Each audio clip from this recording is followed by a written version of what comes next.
Today is Friday, September 20th, 2019. Coming up on Roland Martin Unfiltered, millions of people all across the world today march to demand action on climate change. We'll talk about what took place here in D.C. and other parts of the world. In D.C., this is called D.C. Statehood Week, demanding it become the 51st state. We'll talk with Congresswoman Eleanor Holmes Norton, who has made this her life's mission for the last few decades. Leticia Nixon, Gemmel Moore's mother, sent a message thanking her supporters for the arrest of sexual predator Ed Buck.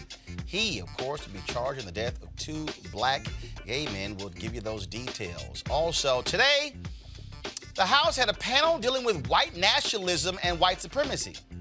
They invited several experts and Candace Owens. I'm going to explain for you why the Republican Party is a joke when it comes to confronting white supremacy by inviting a joke of a guest. It's time to bring the funk and Roland Martin Unfiltered. Let's go. He's got it. Whatever the biz, he's on it. Whatever it is, he's got the scoop, the fact, the find. And when it breaks, he's right on time and it's rolling.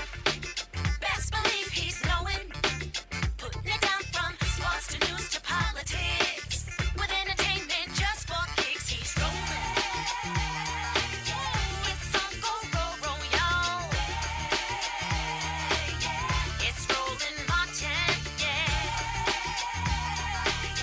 Rolling with Roland now. He's funk, he's fresh, he's real, the best, you know he's Roland Martin now.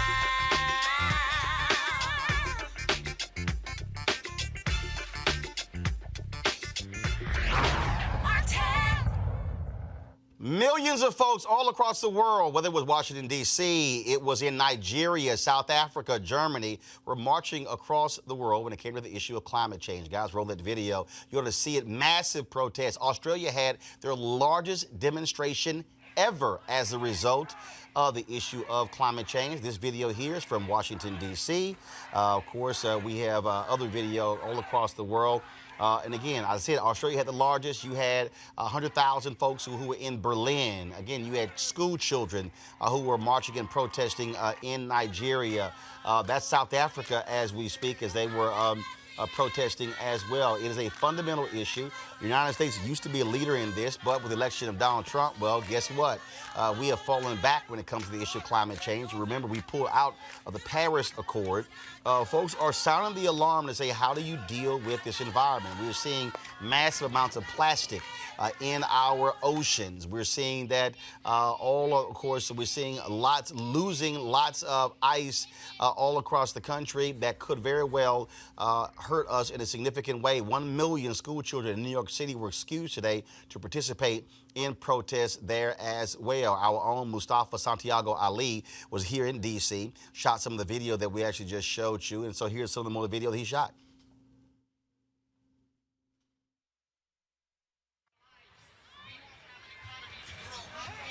We won't be able to grow our crops. We won't be able to raise our children in a safe community. And we won't be able to have clean water and a livable climate.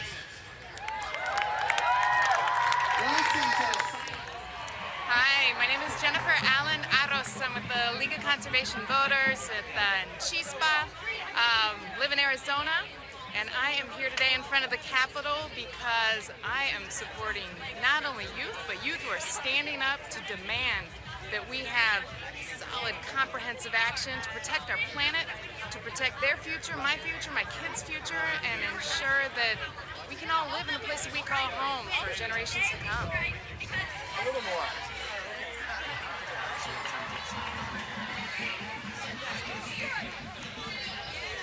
Hey, I'm Lauren B.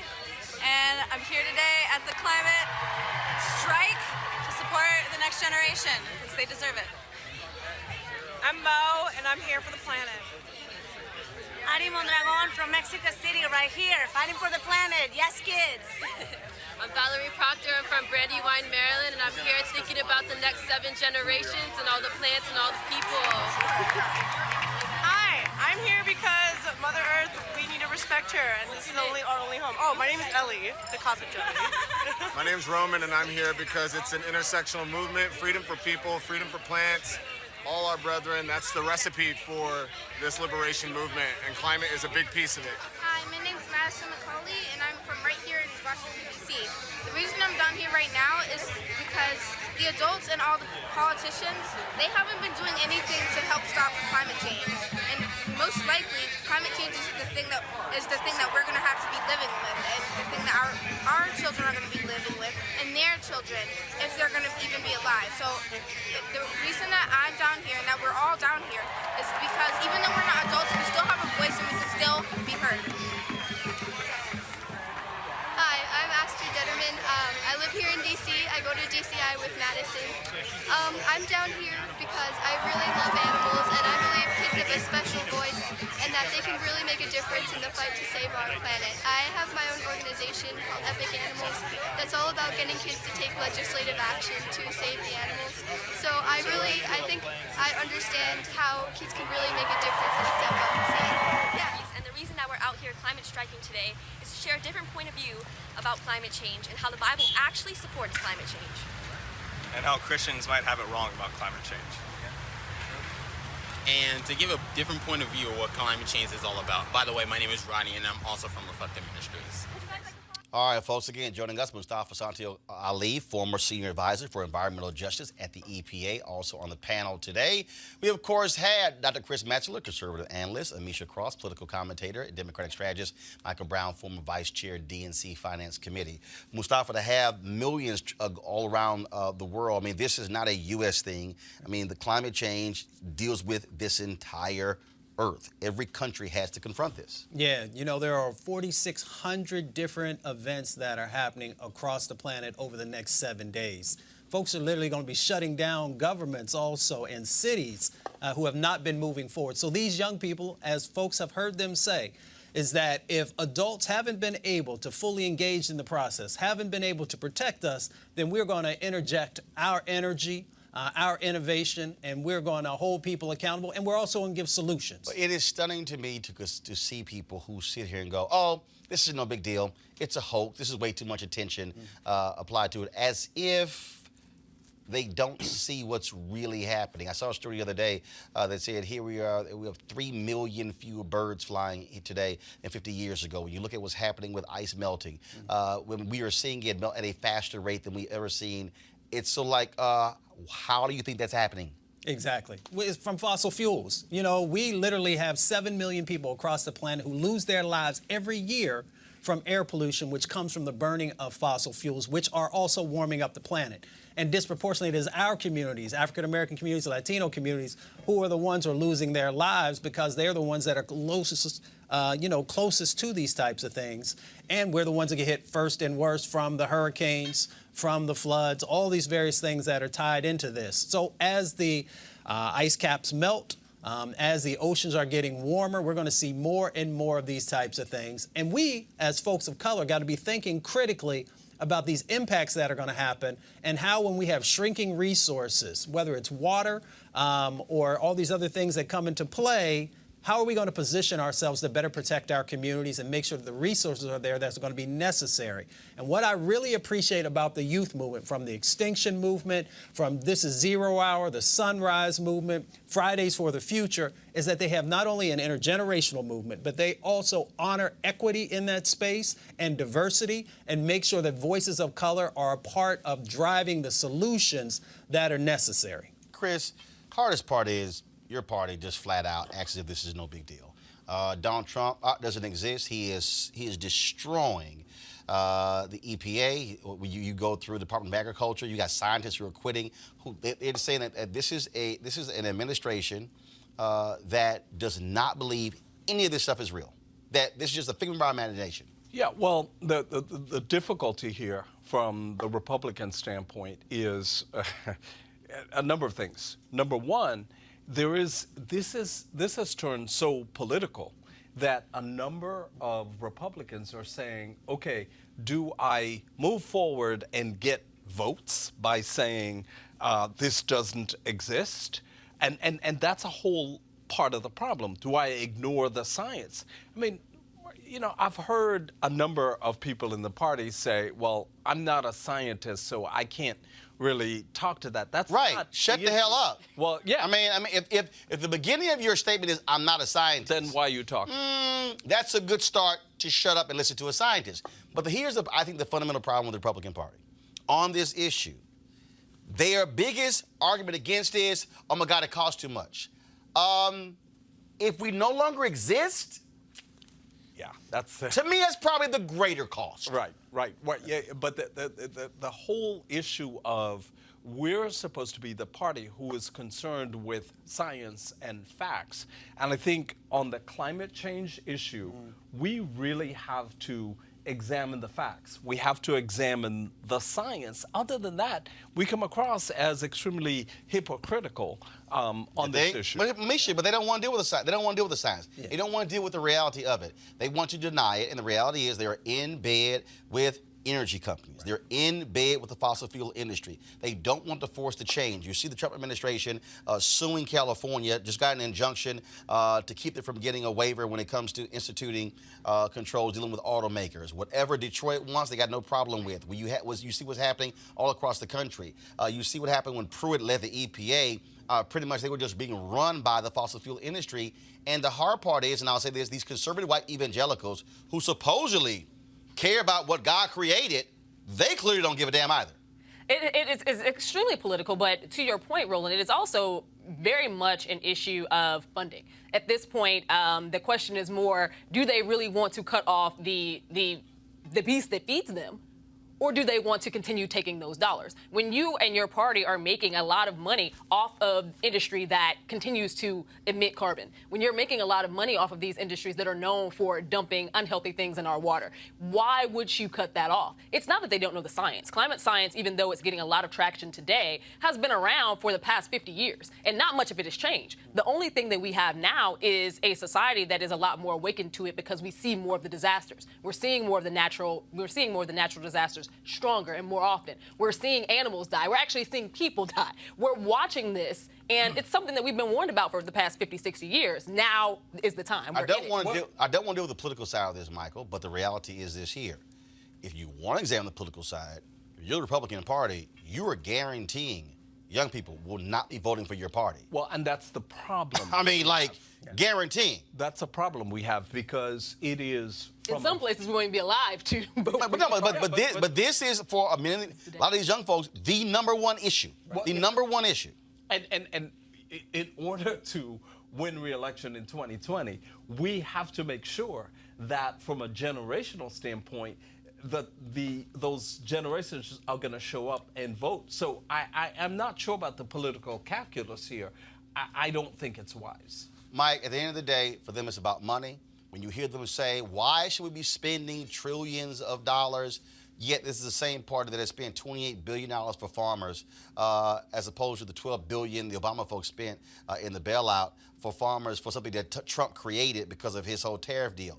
They got no problem giving farmers about $30 billion, but oh no, we shouldn't discuss this whole climate change thing because it's not real.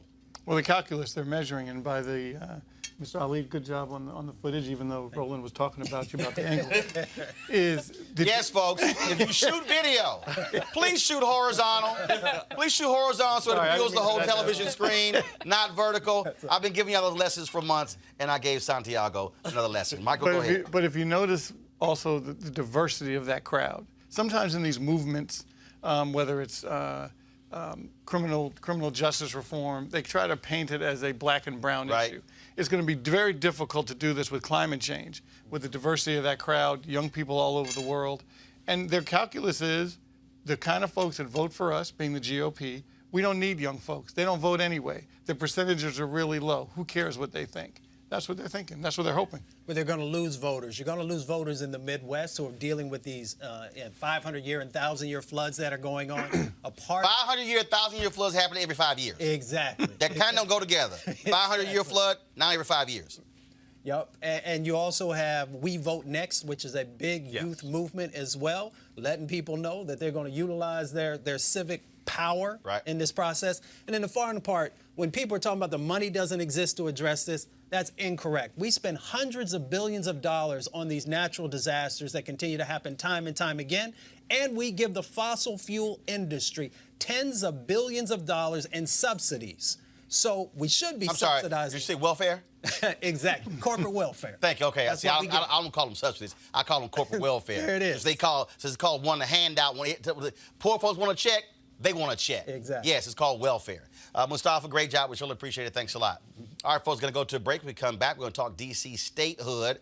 And also, at the House today, they had a hearing dealing with the issue of white nationalism and white supremacy. And they had experts there. And the one black person who was there was not an expert. I'm going to break it down for you. Trust me, Candace Owens and all your imps, this ain't going to go well. Next on Roland Martin Unfiltered. You want to check out Roland Martin Unfiltered?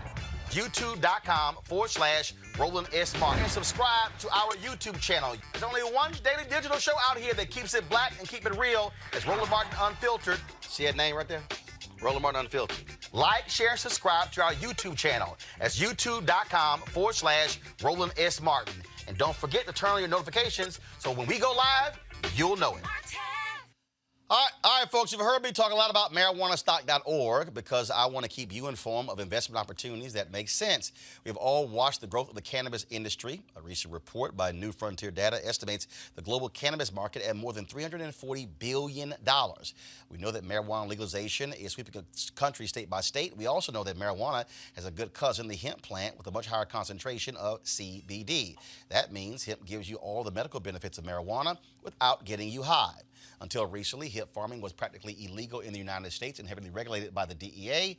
However, that all changed with the 2018 Farm Bill, creating one of the largest commodities worldwide. They need land to grow all the plants, and that's where our friends at 420 Real Estate come in. Their business model is pretty simple. They buy land that supports hemp CBD grow operations and lease it to licensed high-paying tenants. That's right, they are hemp CBD landlords, and you can get in on the action. Now, 420 Real Estate is given something special for the Roland Martin Unfiltered family. Originally, the minimum investment was $500. You can now get in as little as $200. This is a crowdfunding campaign going from $200 up to $10,000. Again, this is a $340 billion global industry that is still growing. You can participate with as little as $200. To invest, go to marijuanastock.org. This is marijuanastock.org. Get in the game and get in the game now. All right, folks, this week in Washington, D.C. is called D.C. Statehood Week.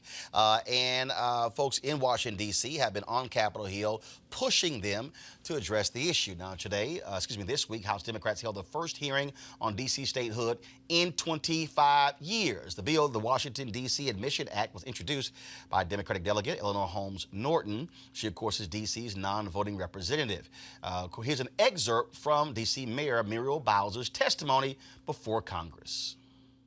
And I'm honored to be here today to ask Congress to act upon the request of my residents to admit Washington, D.C. to join the United States of America as the 51st state.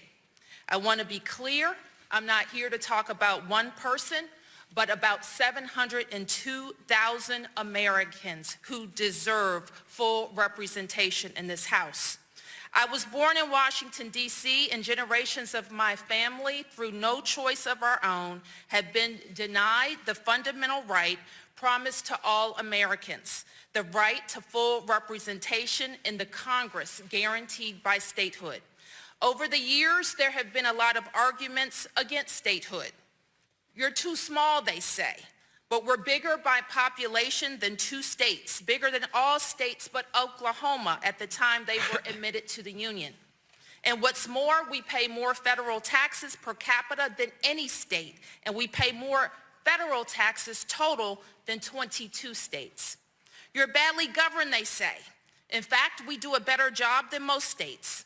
We have a budget of $15.5 billion, which we have balanced 24 times in the last 24 years. And we already do the things that states do. We operate our own schools. We manage state Medicaid programs. We receive federal block grants. Like states, we issue driver's licenses, license plates, and birth and death certificates. We regulate banks and insurance companies, operate our state-based affordable care marketplace, and we enforce environmental regulations. For the purposes of thousands of federal laws, we act as a state and we do it well. The Constitution forbids it, they say. That one is simply false, as constitutional experts have repeatedly proclaimed. Or D.C. can't be a state because the Constitution requires a federal district. The Constitution sets a maximum size of 10 miles squared for the federal district, but it does not prescribe a minimum size to qualify for a federal district or statehood. I'm sure we'll hear some of that again this time, but let's face it. These are bad faith arguments by people who really oppose statehood because they think it will mean 2 Democratic senators. The fact is, denying American citizens a vote in this body that taxes them goes against the very founding premise of this nation. And yes, it is true that we are more brown and more liberal than some of you, but denying statehood would be unfair no matter who was affected. It would be unfair if we were conservatives from a rural district built around agriculture or an industrial city in the heartland. This is America, and Americans are entitled to equal protection under the law, and that's why we are demanding statehood. It should not matter what our politics are. All right, folks, joining us right now is Congresswoman Eleanor Holmes Norton. Glad to have you back on Roland Unfiltered. I'm going to start this way. Go to my iPad, please. This is a headline from May 2010 in Newsweek. Is Ohio the most corrupt state?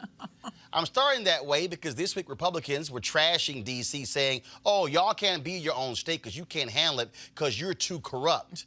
Yet, if we want to, I would dare say, if you had to rank probably the 3 most corrupt states, Louisiana, Illinois, Ohio. What the hell? So I had to remind Jim Jordan, who is from Ohio, who is the ranking member of, as they spoke, elected members of their state government being prosecuted for corruption. So who is he to, well, what we say called turn the kettle black? In fact, if you go to my iPad while we're talking, this is from the Cleveland.com. Corruption, Northeast Ohio. This 21st century rogues gallery violated the public's trust. All of these folks right here, you see, all got hit with corruption in Ohio. Jim Jordan. So it doesn't lie in his mouth to speak against democracy, and that's all we're asking for, full representation for D.C. or any place else.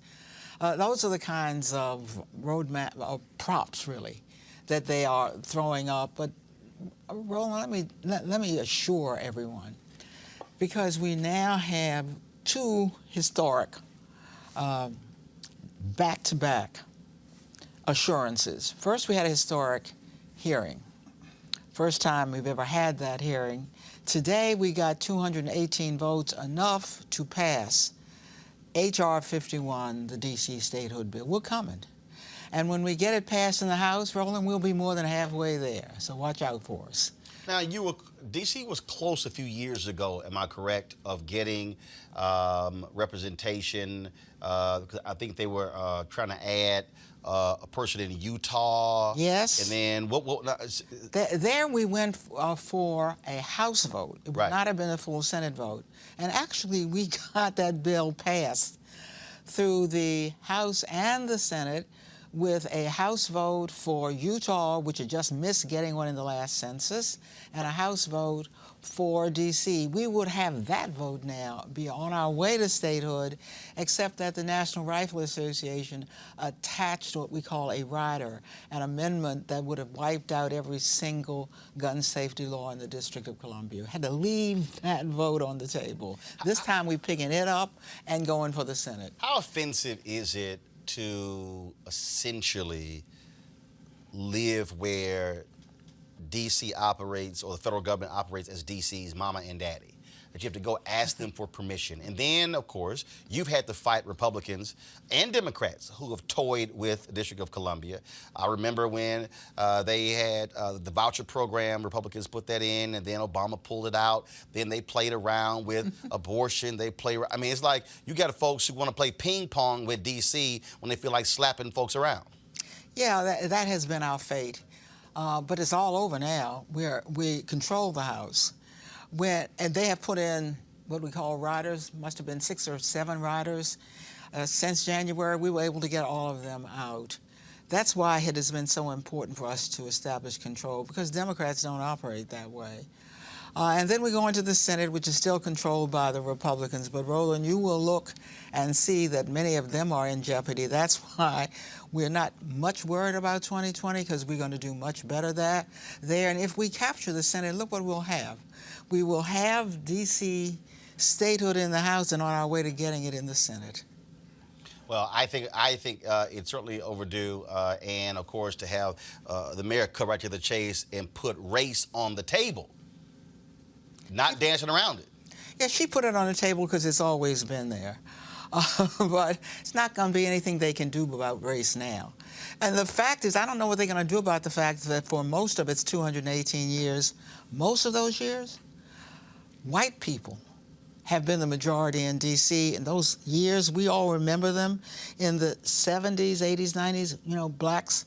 It was called Chocolate City. Yeah, Chocolate City, and blacks became predominant in many large cities. But guess what? D.C., once again, has more white people than black people. What you going to do for us now? Well, I say, Congresswoman, keep up the fight. We'll certainly keep covering the story. D.C. deserves statehood, and it'll be nice if Congress would actually pay attention. And they should get over this whole issue of potentially having 2 black United States senators, because there's a whole bunch of sole white states in this country that got no chance of electing a person of color as United States senator. So they'll deal with it. And we will. All right, Congressman, we appreciate it. Thanks so much. Folks, let's go to California, where Jasmine Koenig, who has been championing for Gemmel Moore's murder being brought to justice, has finally won. Leticia Nixon, Gemmel Moore's mother, is so grateful for everyone's support that she sent Jasmine this video to release to the press. Don't remember, Ed Buck, of course, was picked up and charged for giving drugs to one man for an overdose. Now, on the federal level, they're going to charge him for the deaths of 2 black gay men who died in his apartment. This is the video of Gemmel Moore's mother. Hey, y'all, my name is Leticia Nixon. I am Gemmel Moore's mom. I am happy. I knew that this day was going to come when we were going to get justice for my son. It's all I ever wanted from the beginning was for Jackie Lacey to do her job. That's all. I didn't ask for no special favors. I just asked for her to do her job. That was it. Everything was in front of her. We tried to deliver ballots. They treated us like we were criminals. Jackie Lacey wouldn't let us in the office, nothing. But nonetheless, I'm just so grateful that my team did not give up, and we kept pressing. Jasmine Koenig and all the rest of my team, my lawyers, Hussein, Nana, and everybody just kept pushing. I just want to thank everybody who stood with us. Thank you so much. We're so grateful. I'm just excited. And we're all going to get the justice we deserve. Thank you. Jackie Lacey is the DA there in L.A. And I would dare say, Amisha, when she runs for re-election, it's going to be more people lined up to run against her than if Popeyes had chicken sandwiches right now, because she's been awful.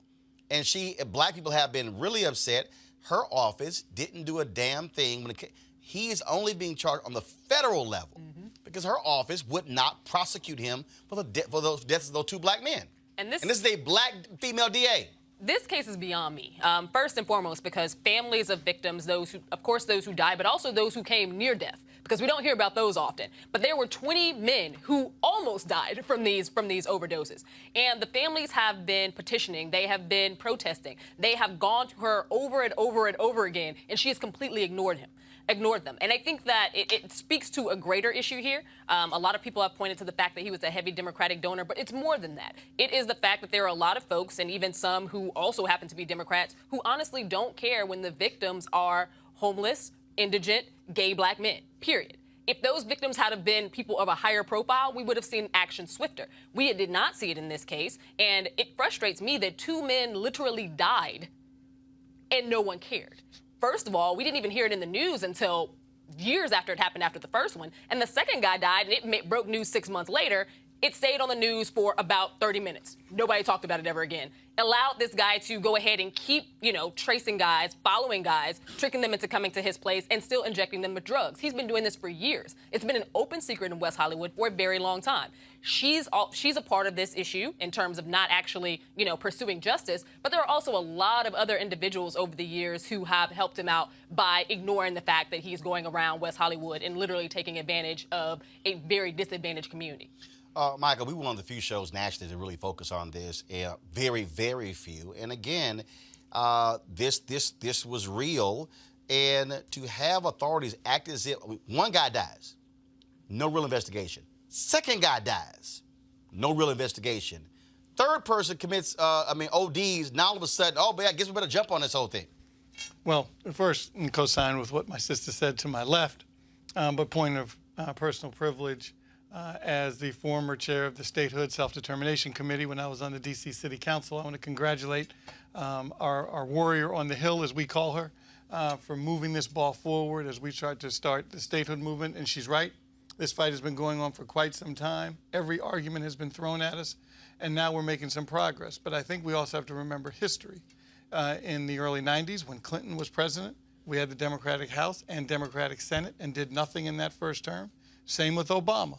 Obama presidency, Senate, and Democratic House, and did nothing. Hopefully we'll learn from our mistakes and not say, we can take care of it later. This is a first-tier priority issue. I'm proud of our warrior on the Hill. Chris?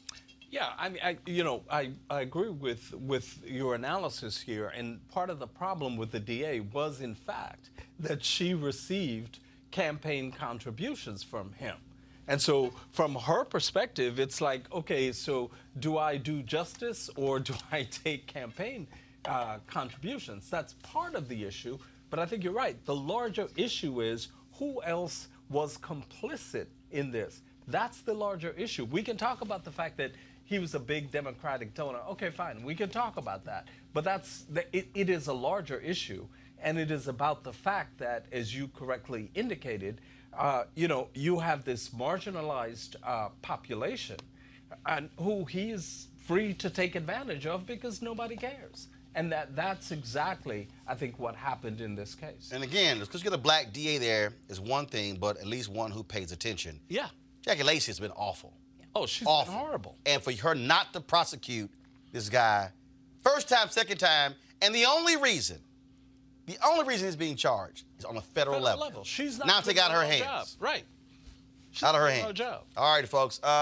Today, New England, they have cut Antonio Brown, wide receiver for the New England Patriots. I said this when he did the video of John Gruden and recorded the phone call, that of the list of dumbass athletes, Antonio Brown is at the top of that list. You got that right. Antonio Brown has now cemented himself as the dumbest ass athlete ever. Because how is it that, first of all, a federal lawsuit is filed against you alleging sexual assault, but it's a federal lawsuit. She said this took place in 2017, 2018. She didn't go to the cops, okay? I don't understand why she didn't go to the cops, because if it was rape, statute of limitations still applies. Right. Second allegation comes out in Pittsburgh, okay? The Pittsburgh DA says they will investigate. Then the Pittsburgh DA comes out and says, statute of limitations, we can't investigate. So essentially, on the second allegation, Antonio Brown is in the clear, okay? Meaning there are no criminal investigations. The first lawsuit was a federal civil lawsuit. This dumbass, and I'm using dumbass for a very good reason. This dumbass decides to send a text message to the second accuser. Let me repeat that. He sends a text message, including a photo of the woman's family. Now, now, here's what's so crazy. His lawyer said, don't contact your accusers. Criminal Justice 101. Yeah. Let me say it again. His lawyer said, don't contact your accusers. dumbass sends a text message. For the second day in a row, Bill Belichick gets hit with a ton of questions. He walks out of the news conference. You know, he went to his office and was like, cut his ass. But here's what's crazy. Antonio Brown literally lasted longer with the Patriots than Anthony Scaramucci did working for Trump. This is a guy, y'all. This is a guy. Let me help y'all out, okay? This is a guy who had $30 million guaranteed from the Raiders. Lost his damn mind. Lost his damn mind, okay? Lost his mind. Got himself cut. Then goes to the Patriots, gets signed within 48 hours. Gets $9 million guaranteed. Now, here's the problem, okay? The Patriots gave him the first 5 of the $9 million on Monday, but he ain't even met the full deadline. These were the text messages. Sports Illustrated posted this. He actually sent her this text. Go to my iPad. Really sad you would make up bullshit story to the world. Thought you had more integrity and respect for yourself. Must be really hard times to make up some stuff for money. Super sad. This the girl who unfinished my painting in my room from something. Super broke girl with a lot of kids. Such a shame. This her in text Eric B's. Let's look up her background history. See how broke this girl is from. Basically cried, broke for opportunities. I let paint my room. Couldn't finish. I flew out now to hear this. So sad. Okay, here's the first thing, y'all. There was no punctuation in that at all. I mean, that wasn't a period, a comma, Run-on sentence. question mark, an exclamation point. Run-on sentence. But, I mean, nothing, y'all. Nothing. But dumb. Y'all, money gone. Talk about blowing $30 million. You ain't getting that $30 million back. Nope. I doubt a team signs him this year. I will be shocked. I'll be shocked if he gets signed next year because, see, when the Patriots say, I mean, the only other team that's likely to sign a head case is the sorry-ass Dallas Cowboys. No. They're known for signing head cases. Okay. I'm scared you're going to say my team, but thank you for Oh, saying hell no, because you got to have a quarterback to throw it to. Right. Y'all ain't got no quarterback. Right. But how dumb can you be? Chris, you're a lawyer. If you tell a client, don't text the accusers, and the DA says, we will not be investigating this case, your dumb ass sent a text to the woman. Yeah, see. With a photo of her family. Yeah, at that point, I'm done with you as a lawyer, because you're a dumbass. Not only are you a dumbass, bruh. Oh, hold on, my bad. He sent her a text message with 4 other phone numbers on it. So it was a group text. Oh, my God. And he encouraged others in the group to investigate the woman. Lord. See, this is the kind of stuff that you look at brothers and you're like, really? You cannot be that stupid. But apparently, he is. He should have let it go. At the point when he was no longer going to be investigated, that means you sit down, you get ready for this season, and you call it quits. Yeah. Why Keep it are you moving. texting? Move on.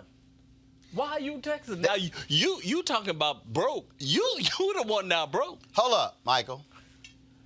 He gets cut by the Patriots. Yesterday, Nike dropped him. The helmet deal he had after he acted a fool in Oakland, trying to wear a 10-year-old helmet. Yeah. He lost. He couldn't do that. So he got a new helmet. They signed him to the helmet deal. They dropped him. So now you ain't got no team, no guaranteed money, lost Nike and the helmet deal. Bro, I sure hope you save your money. There ain't nothing coming in real soon. He got the sense to text. No sense to text. I'm sure he ain't got no sense to save that money. That's about the dumbest. Mr. Potato Head Award. There you go. It just makes you wonder what his end goal was. Because if you wanted to get to the Patriots, you wanted to get to this team that consistently goes to the Super Bowl, cool, whatever. He was willing to burn money to get there. But to get there and to not be able to actually play because of your own doing, it wasn't that Bill Belichick didn't want you.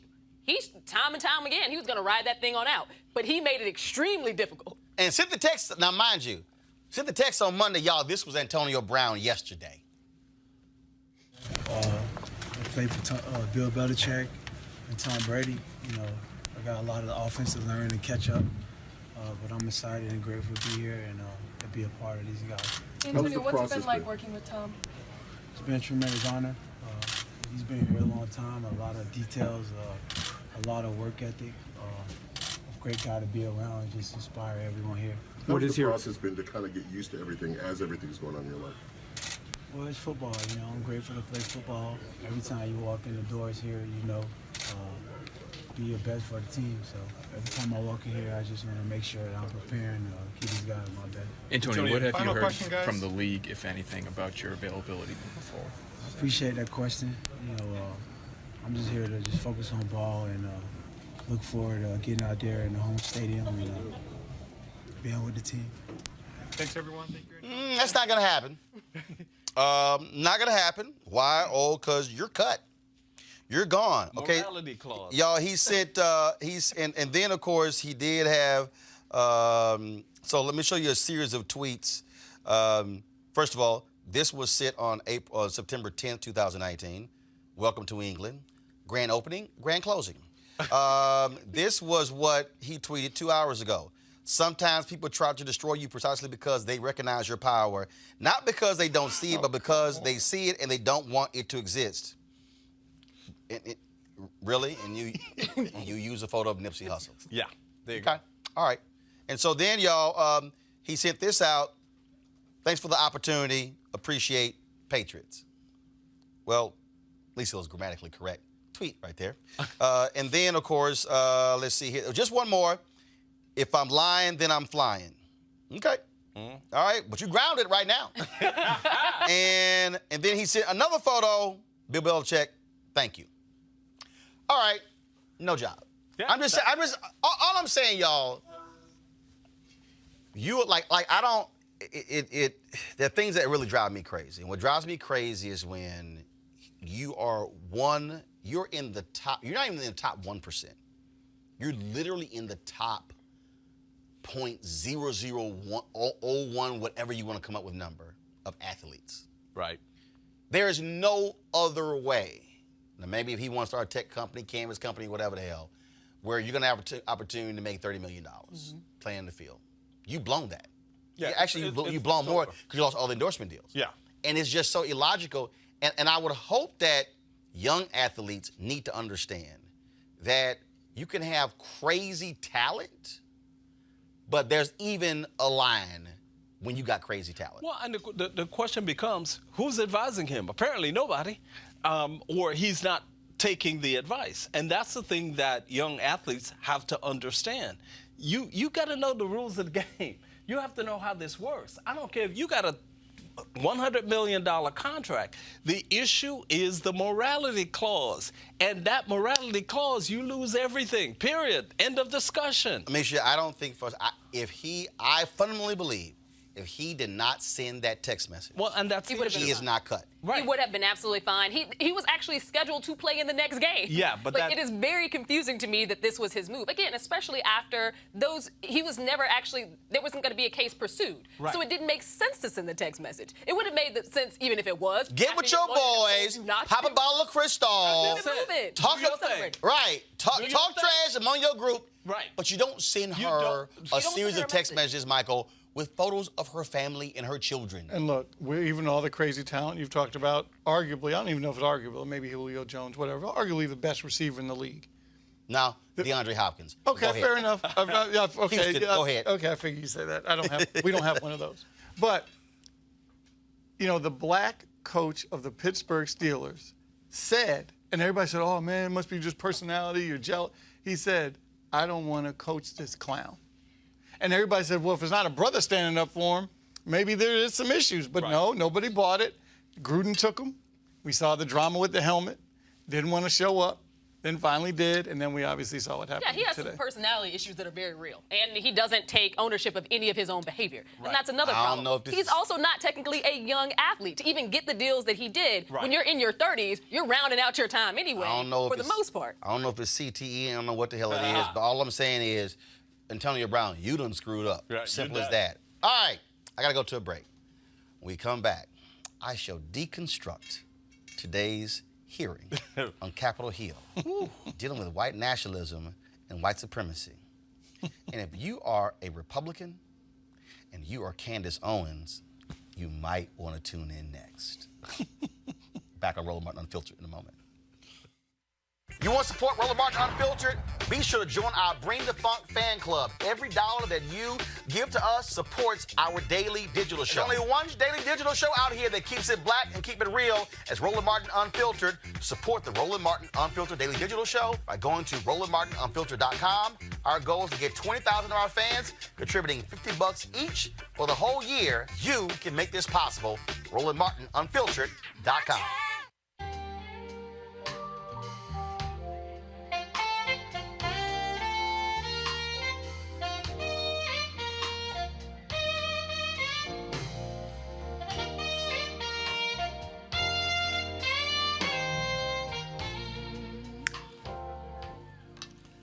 All right, folks, November 7th through 11th, we're going to be in Los Cabos, Mexico, for the Life Luxe Jazz, the second annual Life Luxe Jazz experience. It's going to be phenomenal. We're going to have, of course, great music over 4 days, golf and spa. We're going to sit here and, man, you talk about food, you talk about libations, also known as liquor.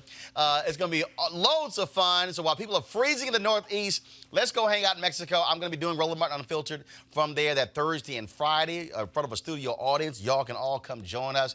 So come hang out with me and so many others. It's going to be absolutely great, of course. We're going to be at Day Club Los Cabos, nestled on the Sea of Cortez. They're in Los Cabos. The great people we got lined up for you, folks. Amazing. Of course, comedian and actor Mark Curry. Of course, Gerald Albright, my frat brother, Alex Bouillon, Raul Madan, Incognito, Pieces of a Dream, Kirk Whalum, Average White Band. We're going to have the gospel experience with Donnie McClurkin, Shalea, Roy Ayers, Tom Brown, Ronnie Laws, Ernest Quarles. Some new hotels have opened up. For more information, go to lifeluxejazz.com. That's lifeluxejazz.com, lifeluxejazz.com. You want to book it now, of course, to get your package, but also you want to have much cheaper airfare as well. And so, trust me, it's going to be an absolute fun time. I cannot wait to go, and trust me, you want to do it as well. lifeluxejazz.com.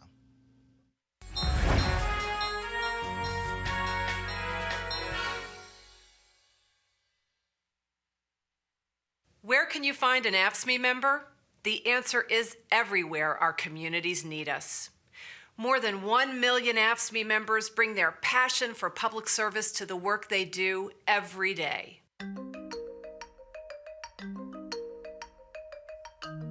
We take care of people in hospitals, nursing homes, mental health facilities, and in their own homes. We promote public health and ensure public safety. We provide roads and clean water to keep our cities and towns moving. We work in early childhood education, in public schools, in colleges and universities, and in libraries to educate our future generations. We drive students to school and keep them fed and safe. We design, build, and maintain the infrastructure we all depend on every day. When tough times hit, we help people get back on their feet with job training, housing, meals, childcare, and more. We provide technical and clerical support to make sure systems run smoothly. We're on the front lines of combating the opioid epidemic. We are employees of state, county, and municipal governments, just like it says in our union's name. Many of us also work for the federal government and for private companies that provide public services. We are proud of the work we do, and we believe that all workers engaged in public service deserve respect. That's why we come together to negotiate for strong contracts, to set the standards for our pay, benefits, and working conditions, and to make sure we have the tools and resources to do our jobs. We fight for justice in the workplace, in our communities, and across our nation. We stand for excellence in public service every day. We're the union that never quits. We are AFSCME.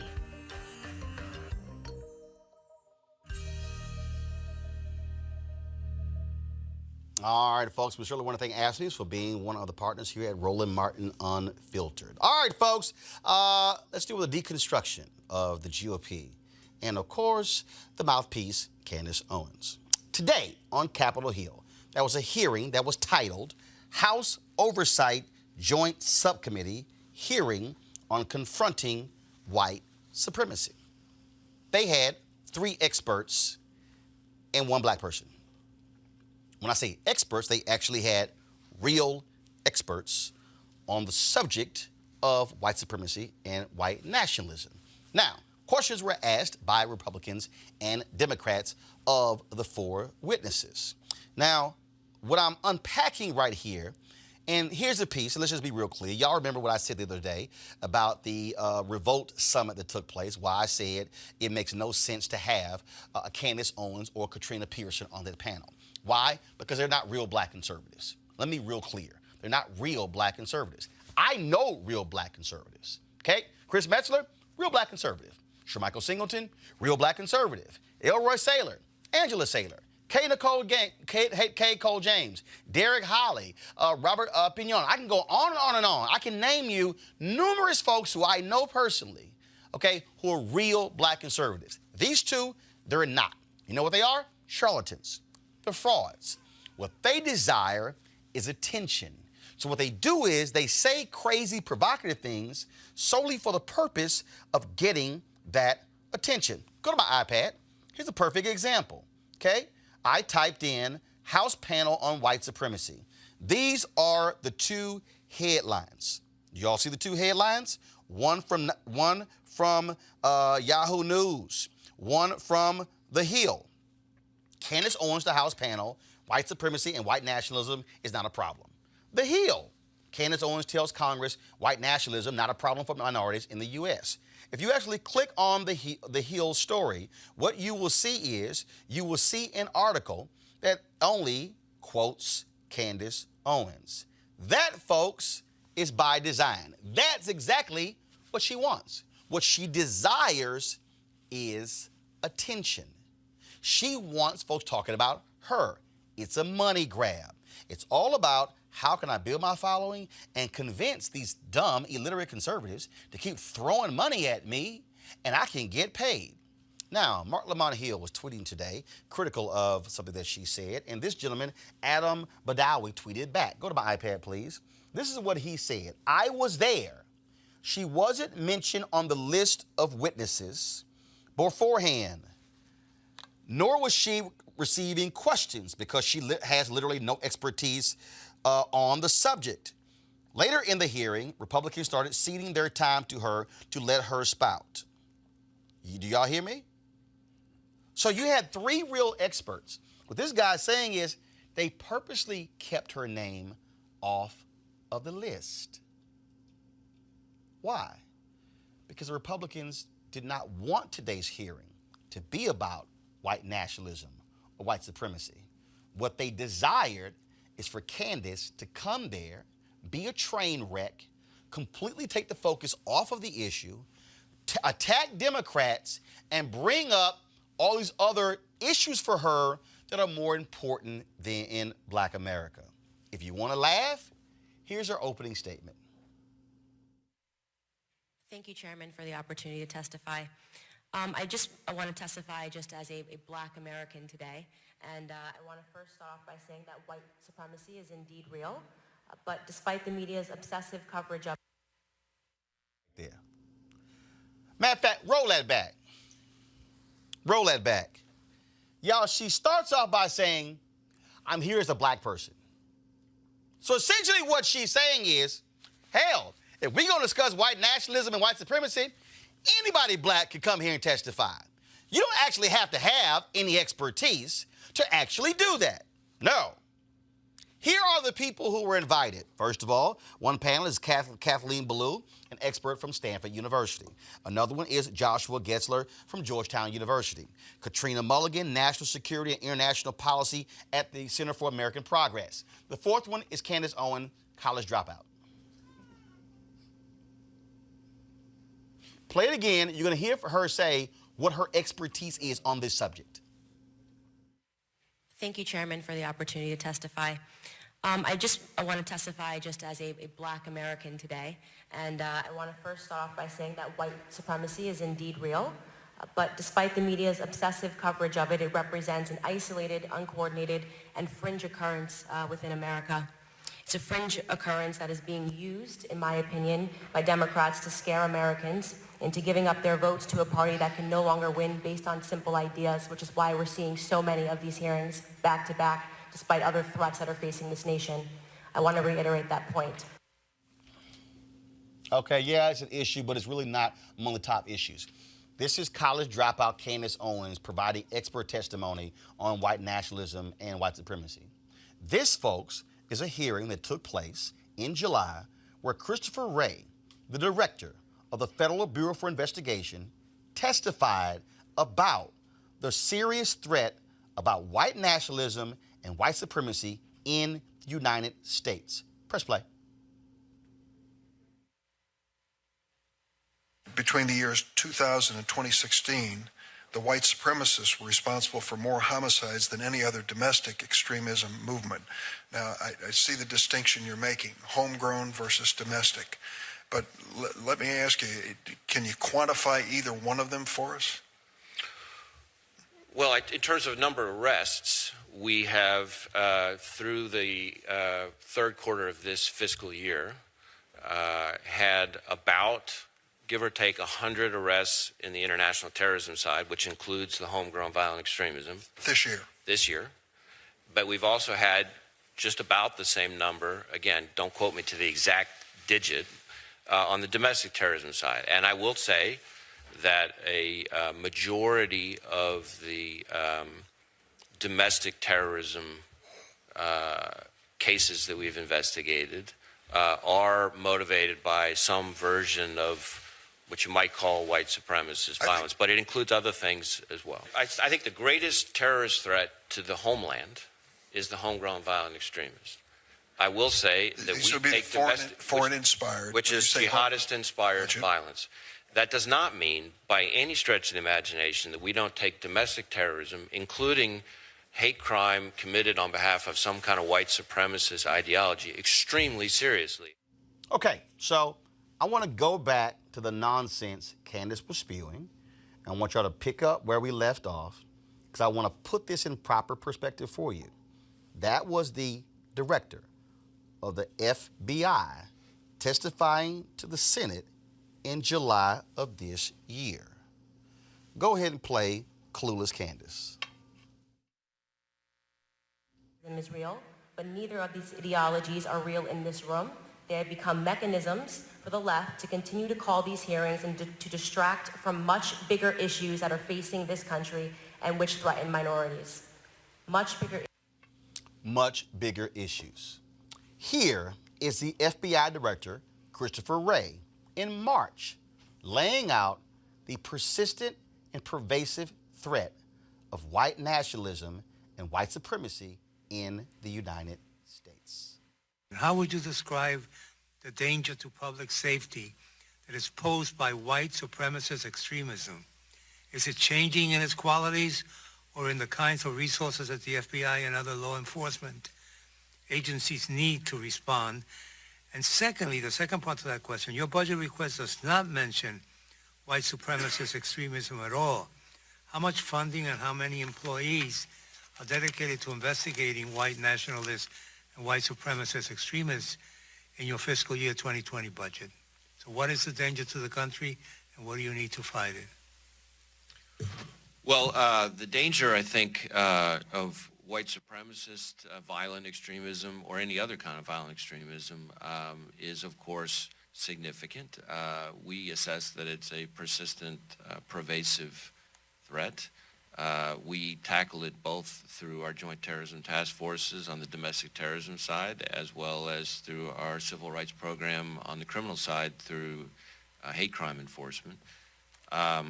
I think as to whether I would see any significant difference or trend there, I think, or whether it's changing, I think I would say in general, domestic terrorism in this country has changed in the sense that it's less structured, less organized, fewer groups, more uncoordinated one-off individuals as opposed to some structured hierarchy. And that presents its own share of challenges. Now, you might say, well, Roland, what was the whole point of Candace Owens being the only black person there testifying on this issue. This 44-second soundbite in the end will really explain it.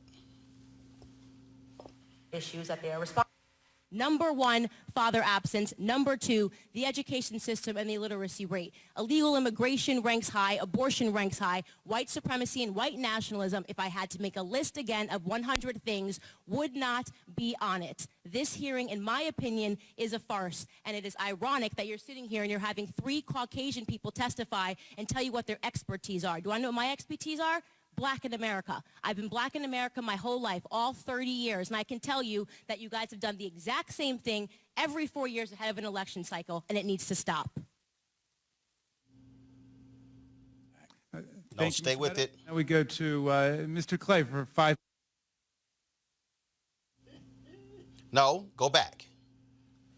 That right there explains why the Republicans wanted Candace Owens to testify.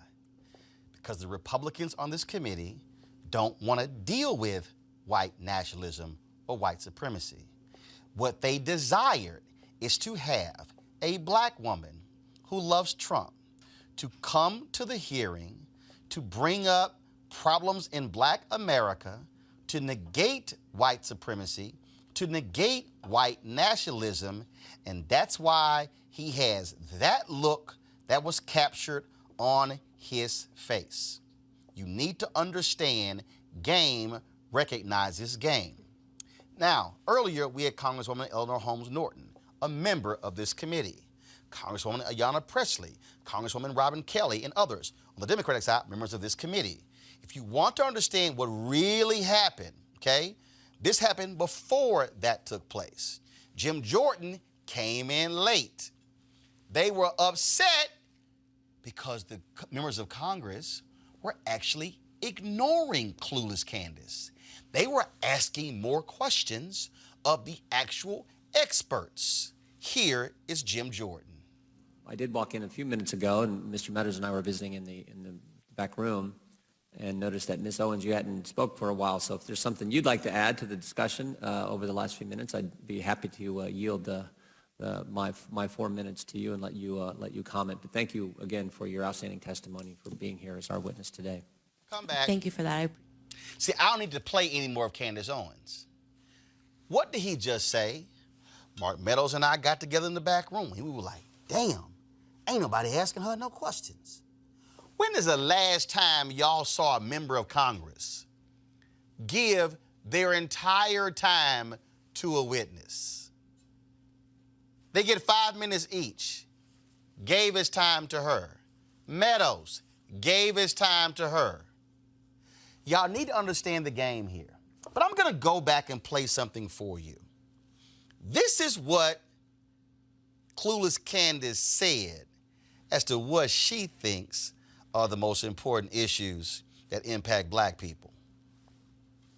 Number one, father absence. Number two, the education system and the illiteracy rate. Illegal immigration ranks high. Abortion ranks high. White supremacy and white nationalism, if I had to make a list again of 100 things, would not be on it. This hearing, in my opinion, is a farce. So here's the real issue here.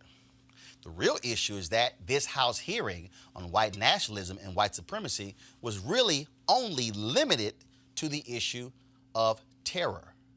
Because if you wanted a real discussion about white supremacy, then the very issue that Candace wants to bring up, white supremacy, plays a role in that.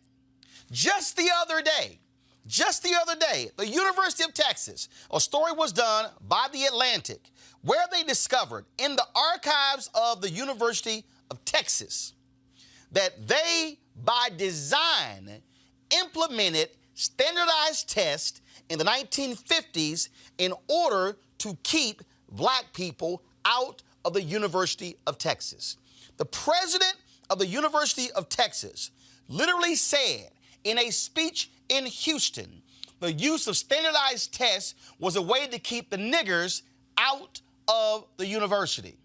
So, when a Candace Owens wants to talk about education and illiteracy, Oh, we can have that conversation within the framework of white supremacy. They don't want to do that. If you want to talk about fathers not being in the home, I am more than happy in the year of the 400th anniversary of the first 29 Africans arriving on these shores to talk about the role that America, white supremacy, played in cutting babies out of the wombs of black mamas. If you want to talk about abortion, Candace, we can talk about America's abortion. If you want to talk about this whole issue of black fathers not being there, we can also bring up the studies that show that black men actually spend more time with their children than other races. If you want to talk about the issue of white supremacy on the impact of federal policy that gave more money to mothers who were in homes without fathers, because the policy then was that you only had one person bring in income and not the other, we can be more than willing to have that conversation. But see, that's a different level of white supremacy, because I don't think you really want to talk about that. She also mentioned, y'all, white supremacy and black-on-black crime. You want to talk about white supremacy and black-on-black crime? Sure. We can show you impacted areas in Chicago based upon federal housing guidelines that limited where black folks can live, where they could actually buy homes. And so all of a sudden you had in Chicago, west side of Chicago, south side of Chicago, black folks packed into areas. Same thing in Detroit and Houston and other places around the country. See, all those things were a result of white supremacy. And so if we want to have the real white supremacy conversation, you're right, it didn't happen on today's panel, but you also were not there, clueless Candace, to have that conversation. The reason I need y'all to understand this is because some of y'all might be saying, well, why are you giving her so much attention? Because I need to explain to y'all what the game is. And here is the game. The game is for white Republicans to put up a black face to attack and trash Democrats, including black Democrats, and then to say, oh, but the conservative agenda is really what's great for black people. So what happens is that shit-eating grin Jim Jordan had is because that's what it's all about. It's all about, I need you to use the right talking points that's going to push them back. Remember the point where she said, oh, how dares it you have 3 white experts and I'm the only black person here? Because you're not an expert. And in fact, I really don't have a problem if there are 3 white people there who are experts on white supremacy, because the operative word in white supremacy is white. So to have 3 white folks talk about white supremacy, I ain't got a problem with, because they're also white. Y'all, Republicans don't really want to talk about this stuff. What they want to do is offer a game of mirrors. This is a house of cards. And so what they have done is take a black woman who they, oh my goodness, she's articulate, she's cute, she can speak to the issues. Somebody hears her, oh my goodness, white conservatives go, she's so smart. I mean, look at her, she's feisty, she's giving it to them. But they really don't want to break these things down. Why is that? Because they prefer the show. Candace Owens only wants a show, which is why she wants to debate John Legend and debate Don Cheadle and debate Alexandria Ocasio-Cortez and debate Ilhan Omar. That's what she wants. She wants the attention. And that's what they actually gave her. The Republicans did not want this to actually be a discussion on white supremacy and white nationalism and the impact. They don't want to have a discussion about Dylan Roof or the guy who went to the synagogue in Pittsburgh. They don't want to have a conversation about the white guy in El Paso. No, they would rather have a black woman who's not an expert, who's a college dropout, who loves to trash the NAACP, and then who, of course, got a $35,000 settlement from the Stanford, Connecticut School Board of Education because of insults that were hurled at her, which the NAACP actually helped her get. It's amazing how that happens. But again, if you want to understand game, I'm going to play this last soundbite for you, and it really is, for me, the most laughable of the day. This, folks, is a soundbite of a Republican in Congress, Congressman Keller, literally asking Candace Owens, what can I say to black people? I'll be speaking at the NAACP annual state convention in Louisiana 1 week from tomorrow. Could be argued that I'm a quite unlikely keynote speaker at that gathering. But but I shall deliver a candid and unscripted message from my heart and from bended knee as an American that recognizes that our nation has suffered a failure of spirit, that our nation is on a journey. I would ask you, Madam, in my remaining time, what message would you hope to hear me deliver to my brothers and sisters in Louisiana 1 week from tomorrow?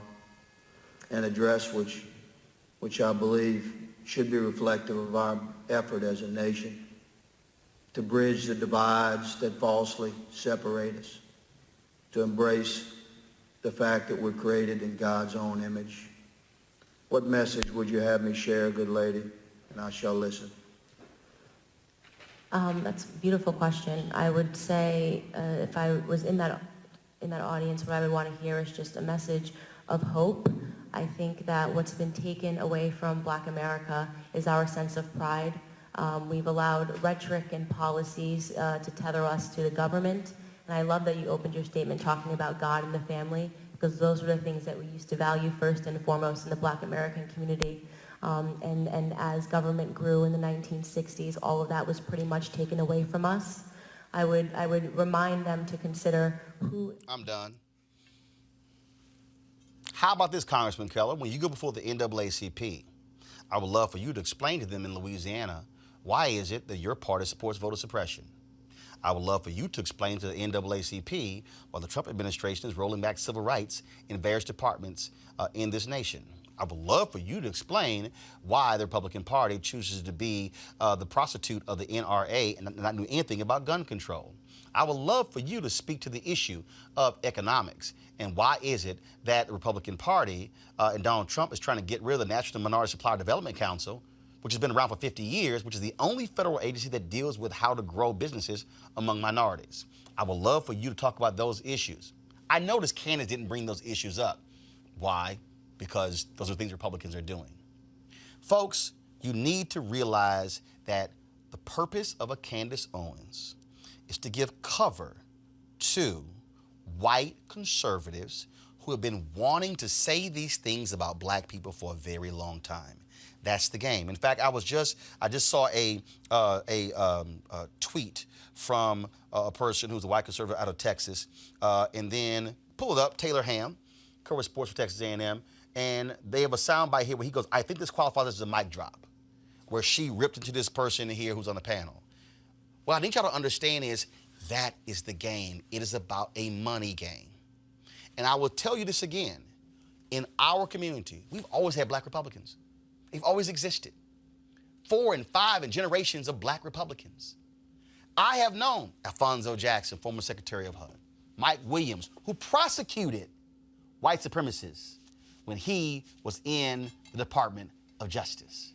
I know folks like Michael Steele. I named so many others, but there's a reason why they will not bring them to the fore.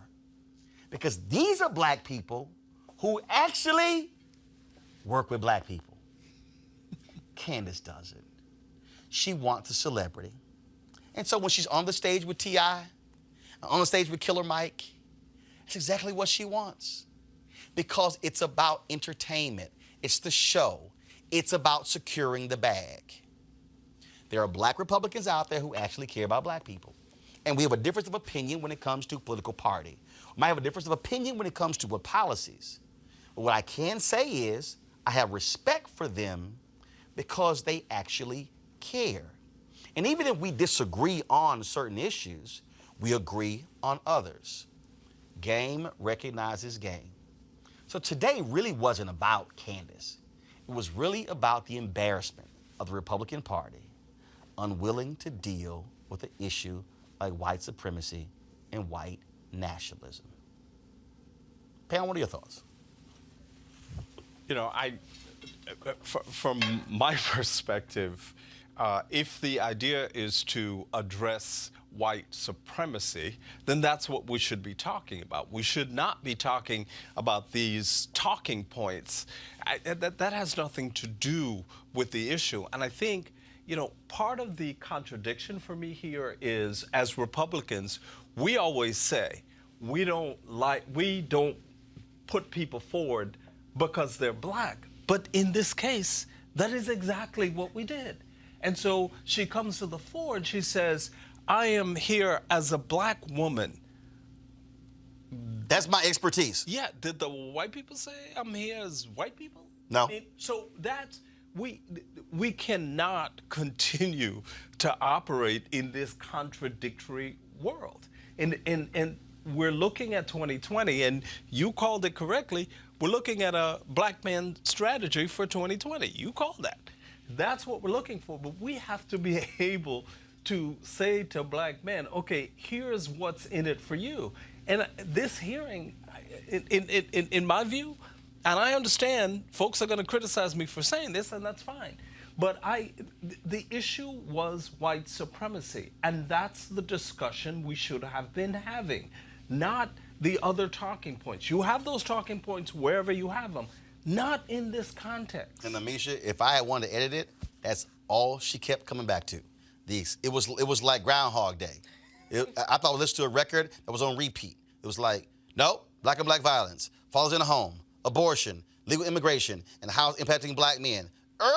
Repeat. Exactly. Because That was that's the only game. reason she was there. That was- she was that there was the to play these reason. things back on loop over and over again. And attack Democrats. And attack Democrats. And for conservatives, the big get for them was to finally have someone who is a black woman to do this. And a black woman who, on the outset, looks respectable. Somebody who's not a diamond in silk. Somebody who you can't actually put up there. Yes. And yes, we pointed to the fact who that she fully doesn't have completes her a sentences. formal education. However, she does present well. She presents their talking points well. Thing is, when you have somebody, a Congress member, ask Candace Owens how to talk to the NAACP when Candace Owens herself has never sat and talked to the NAACP. Oh, no, she did. It's somebody no. who cannot stay She in did there. talk to the NAACP when they helped her get that $37,000 settlement, but now she got her money. And now she trashes they're the NAACP. shady. They're people who are on the plantation. All these other things she says about the NAACP. Candace Owens is not respected and will never be respected amongst the black community. And that's not because she's a conservative. There are some conservatives, black conservatives, who are respected amongst black people. She is not one of them. So to push her up and to act like she's a spokesperson for all of us, and yes, I was born black, I've been black my whole life too, that does not mean that you are someone who needs to act like you present for the entire black community. It's upsetting to see Candace Owens, who, as you said very eloquently, is basically, she's out here for a money grab. That is what this is. Candace Owens will shuck and jive and say whatever she has to keep the checks flowing. The thing for me, Michael, that's most offensive, and again, she wants the attention on her, but the reason I did the deconstruction, because it really was on the GOP. It really was on what their strategy was. And I love the fact that the camera caught Jim Jordan. Folks, y'all can pull it up right here. This is it right here. That, when she finished that 35-second deal, that's all. That right there says, you just did exactly why we wanted you here in 30 to 40 seconds. And that smile resembles the same smiles that white men like him used to smile at Uncle Tom's. They were like, see, look at this is how they should be. Now see, here's the deal. I don't use sell out, Uncle Tom's, all those phrases. Candace even tried to suggest to me that she blocked me because I called her a sellout in Uncle Tom and Oreo, which is a lie. I don't use those terms. But the problem here, go back to it, because see, here's what that smile also says, is we changed the voting laws we changed the laws in Ohio that created voter suppression. What the smile also says is that there's a reason we won by 450,000 votes with Trump in 2016, because we limited voting locations in the last days to only one voting location in each one of the counties. What that smile also says is that we're not serious about all these other different issues out here, but as long as we got a black face, and yes, a black woman who hates the Republican Party more than anybody else, who can come in and say these things, we have cover. And that's what it is. That's the game. And Jim Jordan knew it. And that's why he admitted, him and Mark Meadows got together in the back room and said, she's not giving enough time. Y'all, it was a nearly 3-hour session, Michael. And if y'all scrub through the 3-hour session, she barely said anything because the people in the room knew she wasn't no real expert. And it's like, why am I going to ask her a question when she can't give me no damn information? It's sort of like, yeah, I'm a white nationalism, white supremacy expert because I'm black and I stayed at the Holiday Inn Express last night. That's pretty much what you got here. Does she have, will she have this kind of visibility after 45 loses next year? Oh, yeah. They still, Here's why. Here's why. Because, again, and Chris, I'm not going to put you on the spot, but being a black conservative, you know this game. What they like to find is a black conservative who can say these wild, outlandish things about Democrats and about black people, use their plantation language, throw all those different things out. And what they find, what they now have is, somebody who's very articulate, somebody who, look how she dresses, look how she looks. And all you got to do is go into, if you go into one of the C-SPAN clips and look at all the comments underneath, that's right, you killed it, way to go. Oh, run for vice president, because it's serving a purpose. And I know and you know, and they try to get other black conservatives to do the minstrel show, and they've said no. No.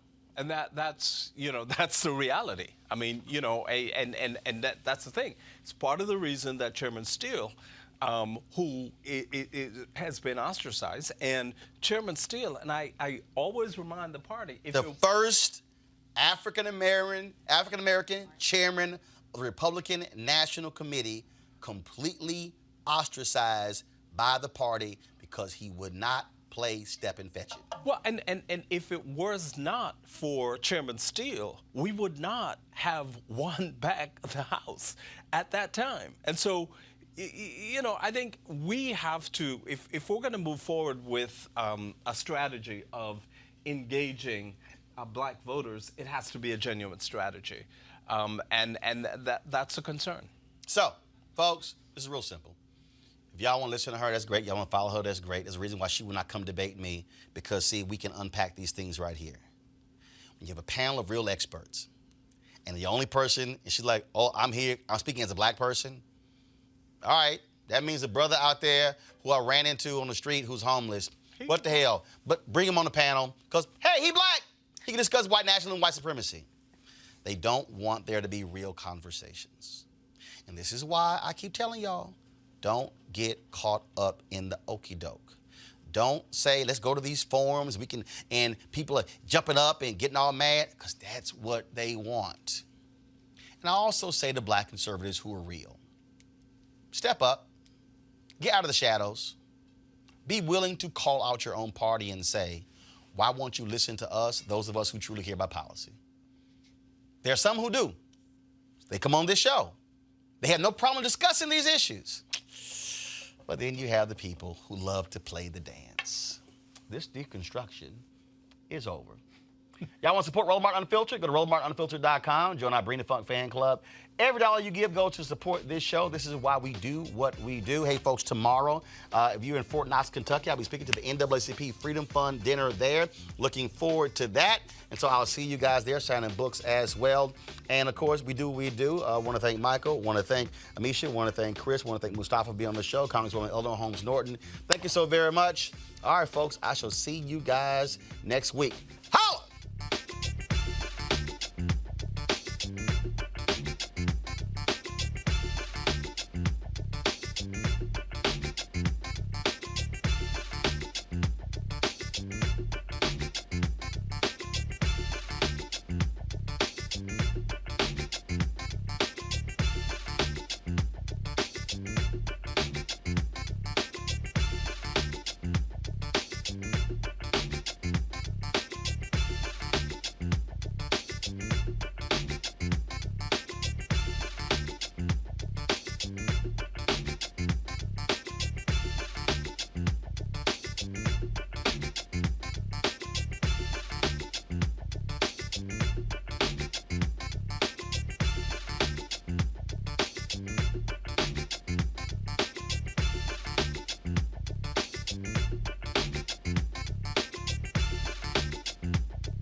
Thank you.